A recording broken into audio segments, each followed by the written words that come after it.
Good evening. Distinguished guests, other speakers, judges, finalists, sponsors, members, potential members, ladies and gentlemen, and the wee babe in the corner. On behalf of the judges and the New Zealand Open Source Society, congratulations to the nominees and the finalists, and a really big thank you to those who took the time to do some nominating. It's not as easy as it looks, actually writing down why a person or a project stands out from the crowd. As Don said, the nominations were excellent, and even in a small community like ours, there were surprises, projects we'd never heard of. The depth and breadth of open source enterprise is amazing, and it made our judges' job as judges very difficult, but in a good way. We're only sorry that not everyone can be a finalist. I think, however, we're all winners, and you're going to hear some inspiring stories tonight. Thank you also to the New Zealand Open Source Awards team who did all the organising tonight.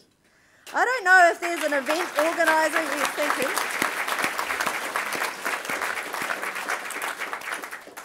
I don't know if there's an event organising division at Catalyst. This is the second event organised by Catalyst in the last couple of weeks that I've been to. But if the bottom falls out of the open source industry, they've certainly got a future in event organisation. It occurred to me on the way to the Open Source Awards that this was likely to be about as many Open Source Society members in one place as I was going to get until at least NZOSA in January. So we're going to do a little Open Source Society business.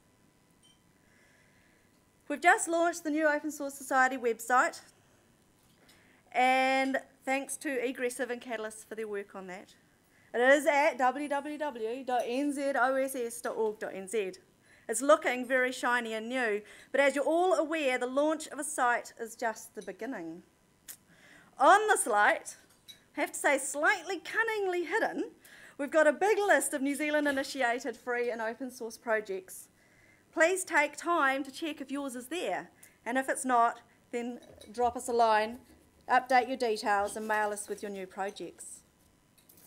Launching in January will be an e-magazine focused on open, as in open source, open data, open policy, and anything else that seems relevant. Content is being gathered at the moment, and so the winners will probably get a call from Peter Harrison, our editor. If you know of any other stories, he'd be keen to hear from you, particularly if he doesn't actually have to write them himself. We have ongoing work on patents and copyright legislation, and as Don mentioned, there are changes afoot in the IT goals of government. We think they might not just want to be moving the goalposts, but actually wanting to change the game. They've used words like roadmap and shifting the market. We've got our best people, well that's Don really, on the job, trying to avoid words like roadworks and, most particularly, roadkill. Nobody thinks things are perfect right now, and there is a risk and an opportunity in these new developments. We'll be advocating directly to the Department of Internal Affairs, aiming to minimise one and maximise the other, so that open source and open source vendors get a fair shot at government work. And most importantly, that government data doesn't get stitched up. Which is why we need you for some new recruits.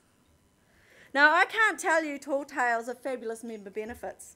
Frankly, if you want to lose weight or own steak knives, you should join a gym. What we can offer is a warm glow and a tax-deductible receipt. Membership of the Society won't break your bank, so please consider it. Our voice is stronger if it is seen to be backed by a lot of people. The government likes big numbers. The best open source projects scratch an itch. We've got our mittens off at the Open Source Society, so please, won't you join us? Thank you.